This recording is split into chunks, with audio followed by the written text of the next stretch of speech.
Oke, teman-teman, kita lanjutkan ya pembahasan kita. Ya, pertama dari Banks. Sebelumnya kita ngomongin composite dulu. Jadi, sebenarnya gini, technical wise ya kita bisa lihat bahwa IHSG kita ya kembali koreksi. Sebenarnya ya koreksinya wajar nggak ya? Dibilang wajar sih wajar ya. Karena apa ya? Udah tinggi yang pertama dan kita belum ada lihat sama sekali si IHSG itu tuh proper koreksi gitu ya. Dan kecenderungan ya yang namanya turun di bawah MA5 adalah potensi kelanjutan penurunan dari IHSG. Jadi selalu dua arah teman-teman ya. Kalau misalnya memang karena kita melihat ini sebuah candle penurunan yang cukup kuat gitu kan, close minus 0,58%, ya tetap ada potensi untuk turun lagi ke bawah melanjutkan gitu ya untuk uji support daripada si IHSG-nya kalau basisnya untuk closing candle. Nah, jadi tujuannya apa? Tujuannya supaya teman-teman tahu ekspektasi kalau misalnya satu kali lagi ada penurunan, apakah posisi teman-teman di saham itu masih oke apa enggak? Apa saya masuknya terlalu tinggi? Saya nyangkutnya terlalu dalam apa enggak? Saya terlalu FOMO apa enggak? Itulah yang sebenarnya berulang kali Mas Simon mention gitu kan. Jangan lupa pasang stop loss-nya, karena kalau shit happens kayak ini kita nggak tahu kan. Terus abis itu harga tiba-tiba udah minusnya dalam. And then jangan FOMO. Itu ya fungsinya. Nah, itu untuk buruknya tadi ya. Tapi ya kalau di sisi lain ya kita udah lihat ada shadow candle daripada di hari ini tuh yang udah nyentuh sebenarnya area sini ya, area dia punya supportnya. Ya which means sebenarnya udah terganti gitu kan untuk area supportnya itu udah kesentuh lah secara teknikal juga gitu. Jadi ya sebenarnya ada potensi juga untuk kita ngelihat kita punya IHSG itu untuk kembali lagi ke area 8.927 gitu kan. Ya 8.950 gitu. Jadi apakah masih bullish? Ya tetap bullish, tapi juga tetap teman-teman harus perhatikan yang namanya momentum stochastic slow. Kalau dia udah crossing down, itu ada potensi untuk lanjutan koreksi. Sama kayak di pergerakan 8 Desember. Nah, tinggal kita lihat apakah ada korelasi atau kecenderungan di mana ketika kita melihat si stochastic slow-nya ini turun, apakah IHSG-nya turun gitu. Nah, ini teman-teman bisa lihat. Ketika dia pucuk di sini, ya, nih, ketika dia crossing, ini teman-teman ngelihat harga penurunan, habis turun dia naik lagi. Dan ya ini juga sebenarnya bisa jadi ya, tetap ada potensi untuk turun. Jadi tetap hati-hati, perhatikan pilihan saham teman-teman. Ya, masih pede nggak buat IHSG itu naik tahun ini? Ini masih ya. Selama apa? Selama perang yang dimulai dari US ya untuk Greenland ya, untuk Greenland sama di VN itu belum ada kelanjutan lebih pasti. Fokusnya adalah pada Greenland karena ini masalahnya nanti ke Euro juga kan, ke Europe, ke China, sama ke Rusia. Jadi kalau tensinya makin nggak jelas ya teman-teman akan lihat volatilitas daripada indeks ini ya nggak jelas juga gitu kan. Jadi saham-saham bakal fluktuasinya kencang. So that's why ya pilihan sahamnya diperbagus teman-teman ya. Gitu, oke? Itu aja buat composite. Pertama kita bahas dulu untuk BBRI. So yang pertama BBRI sama ya kalau dari segi harga ya kalau kita ngomong bagus gak? Ya masih bagus gitu. Kenapa? Karena teman-teman harus bayanginnya dari kapan? Ya dari tahun 2024 nih. Nah, 2024 ya koreksi sudah 44%. Jadi kalau teman-teman consider mau masuk secara bertahap di BBRI apakah bagus? Ini bagus gitu ya. Mas Yaman juga sempat mention bahwa 3.600 ini ya bisa aja ke testing dan ini kejadian gitu ya. Jadi apakah masih bisa naik? Ya ini masih bisa naik sebenarnya ya dan harganya masih relatif murah ya.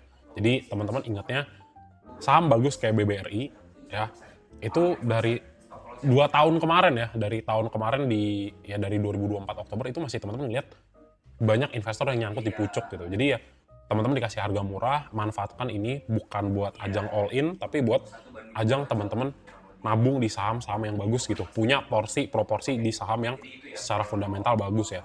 Kenapa?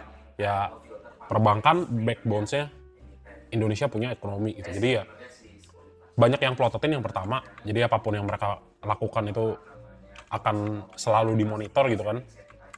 Jadi cukup oke. Dan buktikan dari price action-nya, apakah si bro ini naik terus apa enggak. kayak ini ya. Ya sepanjang dia ada ya dia naik terus kan. Mungkin beberapa kali pernah stock split. So that's why Mas Emon encourage teman-teman bukan all in di saham perbankan tapi punya exposure ya, ditabung sebulan berapa. Nggak apa-apa ya jumlahnya sedikit, tapi pelan-pelan disitulah teman-teman lagi ngebangun sesuatu yang bagus gitu kan. Itu aja ya. Nah, so balik lagi untuk price action. Jadi selama yang namanya BBRI itu masih bisa stay di 3.600, tetap ada potensi untuk naik ke atas. Tapi di sisi lain, kalau di sini masih banyak yang namanya aksi selling daripada foreign, ya teman-teman lihat ini kembali lagi ke bawah juga masih bisa gitu ya. Oke, kurang lebih begitu. Ya kita coba lihat foreign flow-nya aja untuk si BBRI gitu kan. Wait ya.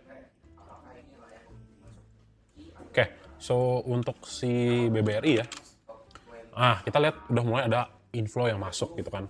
Jadi inflow itu masuk udah dari tanggal 6 sampai tanggal 12. Jadi jangan sampai ketinggalan terus, Mas BBRI masih bisa beli gak? Gitu ya. Bukan mau buru-buruin, tapi punya exposure teman-teman ya. Dicicil, oh saya punya modal segini, saya coba masuk bulan ini separoh. Saya coba masuk bulan ini, saya mau masuk, punya modal mau masuk entry di BBRI 8 kali, saya masuk dulu sedikit. Nanti bulan depan lagi, saya masuk lagi sedikit. Gitu ya. Nanti mau ngincar dividennya ya tahun depan gitu kan. Udah mulai nih kita lihat ada inflow dari asing masuk. Oke, cakep ya. Nah, dan let's see untuk per 12 yang masuk juga ketua kita yang bagus-bagus ya. Ada ZP, UBK, YJ, and then yang buang barang siapa? CP, RX, XL, YP, retail ada yang buang. Nggak apa-apa teman-teman ya. Ini tetap area yang bagus buat teman-teman beli dan teman-teman cicil. Jadi ya mungkin sekarang masih belum gitu, tapi ya ini udah termasuk salah satu harga termurah lah BBRI gitu ya. Kalau nggak dapat 3.400 ya selisih sedikit ke 3.700 nggak jadi masalah gitu ya teman-teman ya. Oke, itu untuk si BBRI. Next kita masuk BBCA. BBCA teman-teman. Nah ini sepertinya dengan adanya ketidakpastian global kayak gini nih, sepertinya ada potensi kita sekali lagi dikasih untuk turun ya BBCA. Perhatikan ya yang belum punya BBCA di 8.000 atau yang udah beli kemarin, persiapkan lagi ya modalnya untuk coba beli lagi ya, tambah kepemilikannya di BBCA secara bertahap, nggak all in, udah direncanakan nih. Oh saya nanti kalau dia turun saya masuk, udah turun lagi, saya masuk lagi pelan-pelan, turun lagi, saya masuk lagi. Tujuannya buat ngebangun di jangka yang akan datang gitu kan. Gitu ya. Kenapa sih Mas cukup percaya bahwa BBCA itu sekali lagi koreksinya masih ada potensi ke 7.500? Ya karena secara teknikal di sini kita lihat ada kekosongan harga ya atau gap. Dan secara teknikal itu ya, theoretical ya gap itu harus dipenuhi cepat atau lambat. Dan kalau sahamnya makin gede, biasanya gap itu selalu terpenuhi ya. Ya 90% lah. 90 sampai 95%. Gitu. Jadi ya masih cukup menarik buat teman-teman yang mau ngumpulin BBCA ya buat long term. Nah, di sini ya tinggal kita perhatikan lagi ya. 8.000 teman-teman. Apakah ada potensi untuk lanjutan turun ke bawah? Ya, ini masih tetap ada. So, kita pantau aja ya di 8.000 seperti apa pergerakannya besok. Nah, yang perlu diperhatikan lagi ya untuk MA100. MA100 dia masih ada di bawah. Ini potensi lanjutan untuk ada potensi untuk lanjutan penurunan gitu ya. Kalau dia beneran close di bawah MA100 kayak per hari ini. Gitu ya. Nah, terus kita cek untuk foreign-nya ya. Nah, untuk BBCA ada buangan lagi ya, ada outflow lagi dari asing ya, 279M. Jadi ya mungkin masih akan ada penurunan ya, turunnya juga 1%. Kita tinggal cek BBCA siapa yang masuk. SQ buyback lagi ya. Jadi emitennya sendiri buyback teman-teman ya. SQ, ada YU, ada CP, ada XC. SQ lah yang lagi buyback ya. Terus buangan ZP, KZ, RX, sama CC, BK, dan AK. Nah kalau menurut Mas Emon teman-teman ya, kalau teman-teman lihat saham perbankan yang gede-gede kayak gini koreksi dan asingnya buang barang, disitulah teman-teman dikasih kesempatan untuk masuk di harga lebih murah. Karena ketika asing ini masuk, siramannya bisa bikin harga naik lebih tinggi gitu ya, di pump harganya. Jadi pelan-pelan bertahap, punya supaya ada exposure sedikit ya ke perbankan besar. Supaya apa? Supaya nanti ketika teman-teman trade di tempat yang lain dan udah cuan ya bisa dibagi lagi. Dan kalau misalnya jangka panjang kan enak juga ngeliatnya ya, punya di average yang di harga bawah gitu. Oke? Terus apa lagi ya? BMRI ya. Nah, untuk BMRI ini juga sebenarnya ada beberapa area harga yang harus teman-teman perhatikan. So 4.800 ini kan sebenarnya dia close-nya di bawah sini ya. Jadi ini harus dipantau nih. Nah, ini next targetnya sebenarnya ada potensi untuk turun lagi ke 4.700. Nah, perhatikan MA 100-nya nih. Kalau nanti MA 100 ini dia bisa ketembus ya, nah ini ada potensi untuk lanjut naik. Di sisi lain, kalau teman-teman ngelihat nanti untuk BMR itu malah close-nya di bawah MA 100 lah atau di bawah 4.700 ya, ini ada potensi untuk tarikan yang lebih atau cukup jauh dari si BBRI. Gitu ya. Sama ya dipantau juga nih. Nggak serta-merta kalau misalnya nanti 4.800 itu tembus, ya harga bisa langsung naik lagi ke atas gitu ya. Ini belum tentu juga. Tapi at least untuk sementara, ya kalau misalnya si bro ini mau naik ke atas, at least kita lihat close di atas 4.800. Terus teman-teman lihat juga, ya kan? Nah, untuk stochastic slow, sebenarnya BMRI itu udah agak stabil banget ya di bawah ya. Kita ngomongnya ini sudah sangat oversold, ya kita tinggal tunggu dia crossing up. Ini ada dikasih potensi untuk teman-teman ngelihat harganya untuk kembali naik. Gitu. Gitu sih. Nah, tinggal kita cek ya. BMRI ya. Nah, untuk BMRI kebalikan nih ya. Jadi kita ngelihat untuk kali ini ya BMRI asingnya mulai buang. Nah, kalau asing mulai buang ya teman-teman lihat selaras gak? Oh iya nih mas, selaras. Asingnya buang, harganya turun terus. Jadi wait and see dulu. Jangan buru-buru. Terkhusus buat teman-teman yang belum punya barang di BMRI gitu ya. Kita lihat outflow-nya kenceng ya. 400M, 500M, 100M gitu kan. Do wait and see dulu. Tunggu ketika harganya turun atau mau coba-coba cicil ya di 4.700. Nah kan enak nih ya, dapat harganya bagus sebelum mantul. Siapin juga seandainya nanti turun lagi ke bawah, teman-teman masih ada modal gak? Karena balik lagi, perbankan besar, kita mainnya long game ya teman-teman ya. Kita mainnya jangka panjang, jangan sampai teman-teman udah kecapean dulu di awal ya. Masih panjang ini ya. Gitu, oke? Kurang lebihnya begitu untuk BMRI. Sebenarnya kalau ya saham-saham gini bagus ya, bagus lah, lumayan lah ya. Nextnya lagi BBYB ya, kita masuk digital banks. Tadi udah tak bahas belum BMRI? Belum ya, sini ya BMRI ya. Nah BK masuk LG. Ini BK doang nih yang nopang nih ya. Buang barangnya ZP, YU, KZ. 3 ini ya. ZP, YU, KZ sama BB, tapi BB-nya kecil. Ya inilah, ZP sama YU lah ya, buangnya lumayan gede. Gitu ya teman-teman ya. Terus nextnya kita bahas BBYB. Nah, BBYB as expected ya, Mas Aman udah mention bahwa ya ini ada potensi untuk si BBYB itu lanjut turun. Jadi coba jangan dilawan dulu teman-teman ya, dipantau dulu ya supaya teman-teman bisa dapat harga yang semaksimal mungkin ya.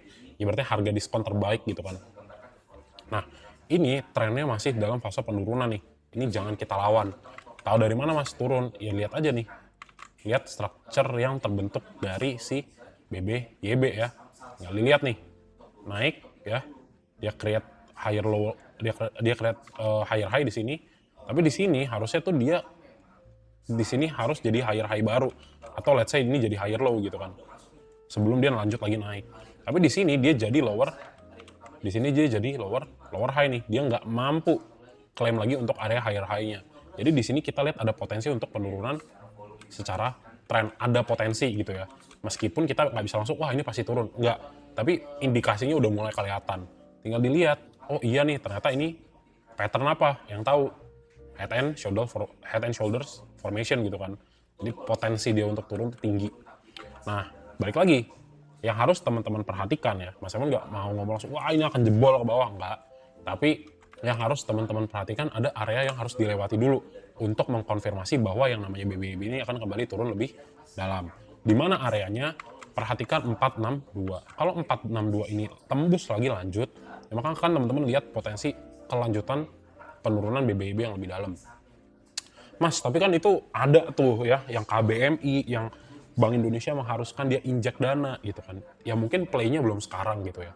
Tapi at least teman-teman udah tahu, oh ini pasti akan melakukan corporate action. Kenapa?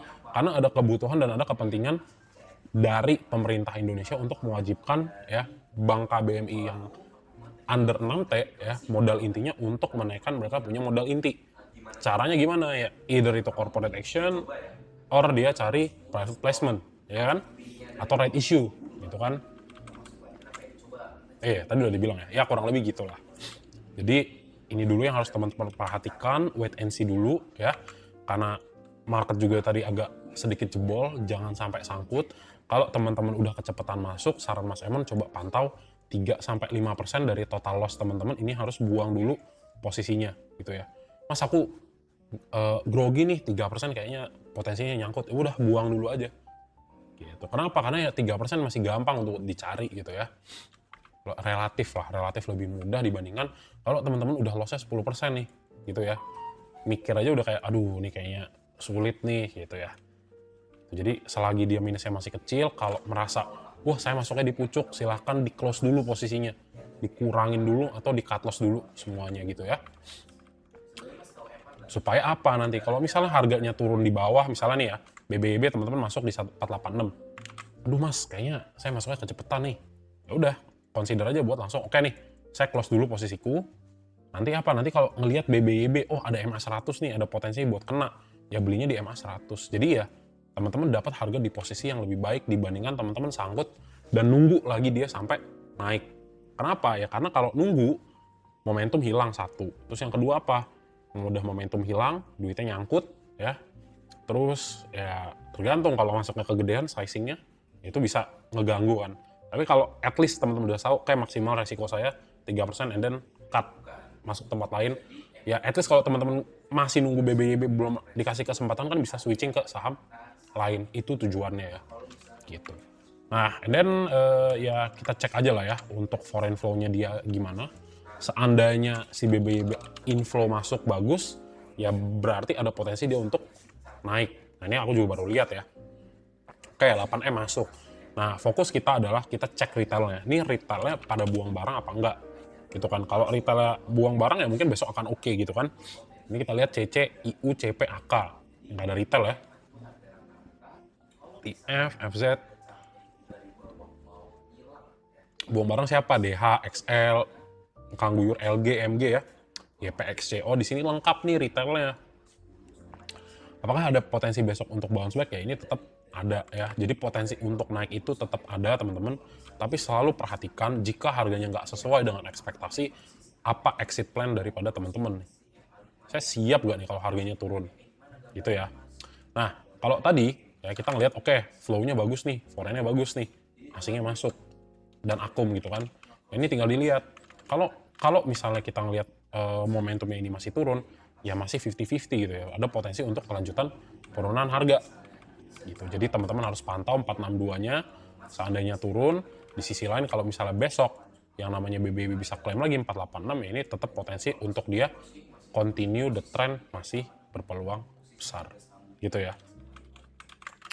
Itu aja untuk BBYB. Next lagi BRIS.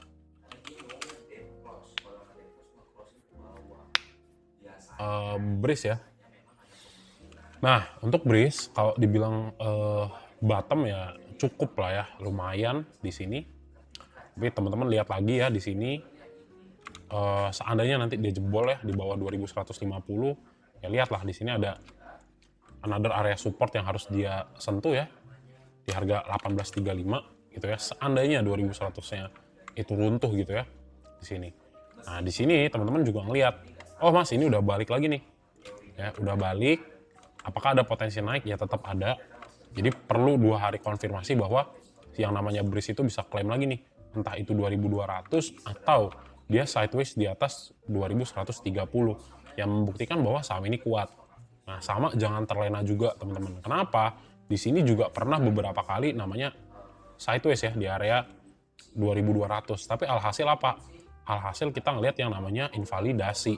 Yang tadinya kita berharap naik ya, ternyata dia malah turun. Ini yang juga harus teman-teman perhatikan ya. Dijaga jangan sampai sangkut. Karena meskipun di sini sudah ya triple bottom lah ya, kita bilangnya di sini udah areanya triple bottom ya, tapi ya ini tadi kalau misalnya harga belum mau dibawa naik ya kita mau ngomong apa gitu kan. Jadi selalu siapkan kalau misalnya turun seperti apa, apakah di sini relatif masuk untuk enggak ya, belum bisa ngambil kesimpulan ya kalau Mas Emon ya. Gitu. Kalau di sini dipantaunya udah oke, oh iya nih udah GC ya, udah mau GC, apakah sebenarnya good entry ya? Ini good entry. Tapi perhatikan, kalau dia close di bawah 2100, teman-teman ya, ini teman-teman harus keluar. Tandanya apa? Ini belum dikasih mau naik ya. Ini masih mau dibawa untuk turun. Gitu, oke? Terus kita cek lagi untuk breeze ya. Nah, breeze udah mulai nih, aslinya masuk. Oke lah, berarti kayak udah tanda-tanda membaik gitu kan dari bottomnya. Ya lu tinggal dicek lagi. Yang namanya breeze di sini siapa yang masuk nih kira-kira? ZP ya, ZP, DR, AK, oke. Buang barangnya siapa? YU, XL, nah ini retail ya, XL, OD, YP, XC ya, lengkap. Itu, tapi ya balik lagi, ya kalau Mas Emon apakah yakin untuk pegang long term di saham bank syariah? Ya jujur aku belum yakin ya, karena belum terlalu ngerti untuk seperti apa bisnisnya ya, meskipun sama-sama perbankan. Jadi Mas Emon kalau teman-teman mau jangka panjang, aku lebih encourage ke saham-saham yang konvensional gitu ya. Gitu. Atau kalau misalnya teman-teman yang lebih suka syariah gitu ya, ambillah saham tambang yang itunya kecil. Debt to equity ratio-nya kecil gitu ya, yang utangnya kecil. Atau yang nggak punya utang sama sekali ya, utang jangka panjangnya nggak ada. Contohnya kayak Antam, Inco, nah itu syariah ya. Itu bisa termasuk dalam kategori saham syariah. Lanjut, Breeze Supa ya, Supa. Nah, Supa ya susah-susah gampang ya sejujurnya ya. Kita di sini nggak dapat informasi yang banyak, itu yang pertama. Terus kalau misalnya ya ini sebenarnya kalau teman-teman trading di Superbank ya harus yang udah biasa lah gitu kan. Nah ya kalau Mas Emon lihat sih untuk Superbank gitu ya, tinggal dilihat nih dari sini ke sini berapa nih. Kan area buy di sini 1. Sininya lewat ya. Oke. Jadi sebenarnya gini. Untuk Superbank, kalau teman-teman benar-benar ngambil dapat harganya bagus, ya udah silakan di hold gitu kan. Nah, untuk pergerakan besok ya ini dipantau nih. Ini 1065 ini dijebol lagi nggak nih ke bawah? Kalau dijebol lagi ke bawah, ya lebih baik kalau teman-teman emang pengen punya exposure di Superbank, ya tunggu aja sampai di bawah. Gitu aja sih.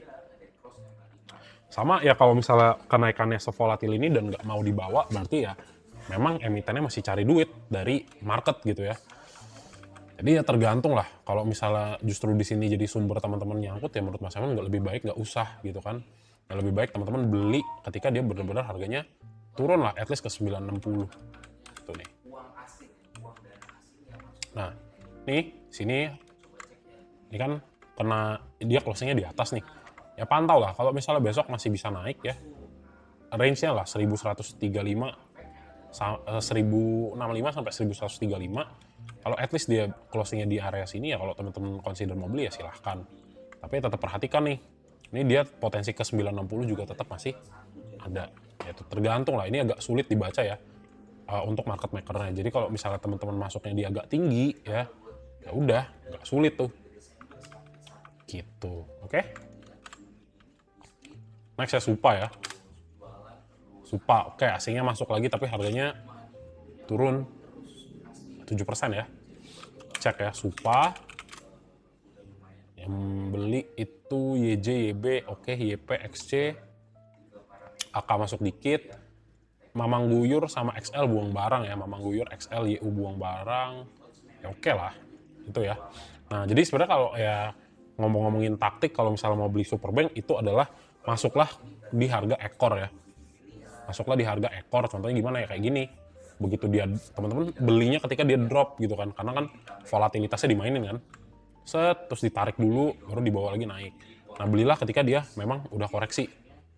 Ya sekitar berapa persen ya, berapa kayak 3-4% dari harga openingnya. Nah, openingnya lihat juga dari previousnya. Kalau misalnya kayak gini nih ya, oh dibuka gapnya tipis gitu ya, under 3%. Ya udah, tunggu dulu dia ketutup, ya kan, baru teman-teman pasang entry-nya di situ. Tunggu kempes dulu, drop minus, baru masuk, pasti dihantam lagi kan. Kita belajar dari pola yang sebelumnya nih, di sini dan di sini nih. Wah, dihajar dulu baru di bawah naik ya kan. ARB sempat ARB ya, ARB dibuka lagi, dihajar lagi naik, habis itu di close ke bawah. Itu ya, bang cacing-cacing naga-naga, jangan dulu ya, belum waktunya. Itu untuk Supa. Next lagi kita masuk ke apa nih, Supa PNLF ya. Nah, untuk PNLF sebenarnya kenapa Mas Emon agak sangat-sangat jarang untuk ngomongin PNLF, apalagi untuk merekomendasikan masuk ya untuk jangka panjang, itu sebenarnya semua tercermin dari dia punya historical price action gitu kan. Ya udah, price actionnya PNLF begini aja. Nah, naik tinggi, jebol ke bawah, di bawah tinggi, jebol ke bawah. Even di sini juga ya, bawah tinggi, jebol ke bawah. Jadi ya kalau misalnya mau ya swing-swing jangka pendek, nyari 10-15%, ya ini bisa, gitu kan. Tapi kalau misalnya mau jangka panjang ya, I don't think PNLF yang bagus lah buat teman-teman, khususnya buat yang retail ya. Nah, jadi apa? Jadi balik lagi untuk PNLF, selalu hati-hati ketika di sini banyak terjadi candle doji. Ini artinya apa? Ini artinya nggak stabil nih harganya nih. Gitu kan, dia mau naik, nggak deh. Harga dibuka dan ditutup di harga yang sama. Oh saya mau turun, nggak deh, naik lagi terus ditutupnya di harga yang sama. Jadi ini nggak pasti gitu ya. Nggak pasti kalau secara teknikal. Nah, emang untuk di sini ya 290 ya teman-teman ngelihat bahwa oh iya nih, ada di sini gap ya, tapi secara nggak langsung udah kelihatan nih, oh udah mulai ketutup gitu kan, meskipun nggak semuanya gitu ya. Jadi ya ini Mas mau tandain sedikit ya, di sini ada gapnya. Nah, jadi apa? Jadi ya kalau misalnya dia ini turun, ya harus siap-siap ya kalau misalnya turun untuk nutup si 282. Karena apa? Karena secara teknikal gap itu harus ditutup. Di sisi lain ya, kalau misalnya teman-teman ngelihat yang namanya PNLF itu bisa bertahap dan candle-nya tebel-tebel untuk naik, ya ini masih tetap bullish buat PNLF.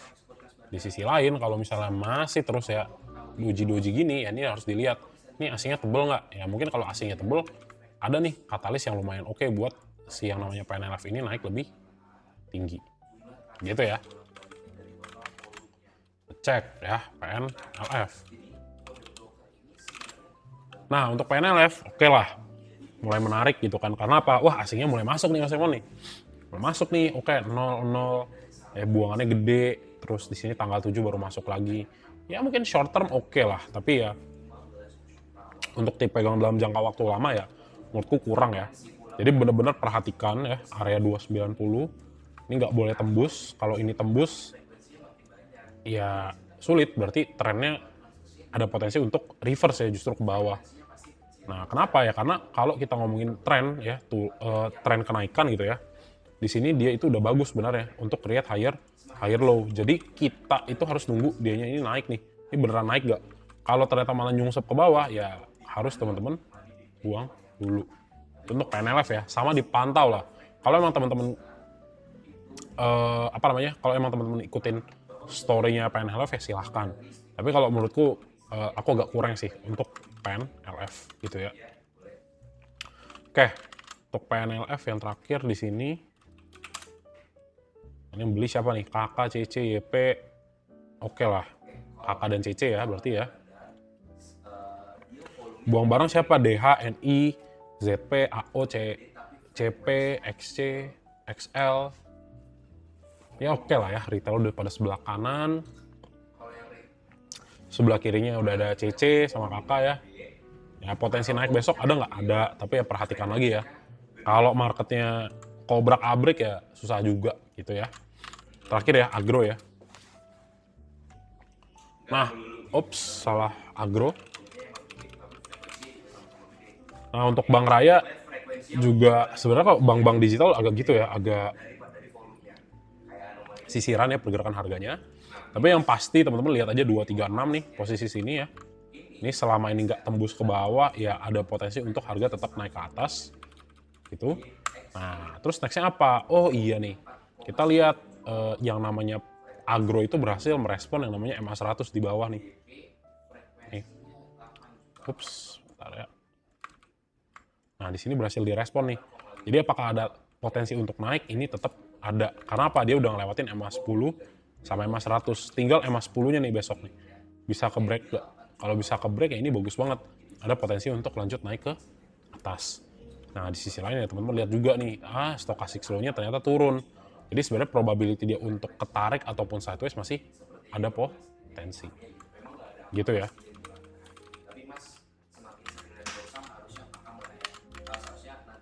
Nah tinggal dicek nih. Agro. Nah buat si agro ya udah mulai oke lah karena udah mulai asingnya masuk secara bertahap ya. Jadi kalau misalnya mau pelan-pelan, tapi ingat teman-teman di sini agak sedikit spekulasi ya. Karena apa? Karena ya si agro nih kagak tahu nih peraturannya OJK kapan nih menitipkan dalam artian tahun ini harus selesai ya, semua bank yang under 6T harus jadi 6T ya, harus cari modal inti lagi ya, harus nambahin modal lagi ya. Nah kalau itu sampai sekarang aja belum ada pengumumannya ya, mungkin teman-teman kalau masuk di agro ya akan lama delaynya. Tapi ya sebenarnya kalau kita ngelihat mulai dari inflow ya ini udah mulai ada lah infonya ya tercermin ya, sedikit demi sedikit. Gitu ya teman-teman ya, jadi kurang lebih buat agro kayak gitu. Ini sebenarnya relatif oke lah ya, karena MA100-nya direspon dengan baik nih, masih konsolidasi di sini ya. Ini tetap masih area sideways. Dia pantau-pantau, jangan sampai sangkut ya, itu saran dari Mas Emon ya. Supaya teman-teman bisa sustain nih. Gitu. Apalagi udah tahu ya, bank-bank digital ini salah satu yang masih kurang lah dana sekitar mungkin 1,7 T ya kalau nggak salah. Jadi ya either di inject sama BRI atau dia kembali right issue ya, kita nggak tahu ya. Itu butuh perencanaan lah. Jadi pasti ada delaynya kan. Di kurang lebih begitu ya, dipantau-pantau untuk KBMI itu yang peraturan OJK kalau misalnya dibutuhkan segera nih. Nah itu mungkin ya keulang lagi tuh siklus BBB Arto ya. Gitu. Oke. Jadi kurang lebih seperti itu ya untuk update perbankan sama IHSG.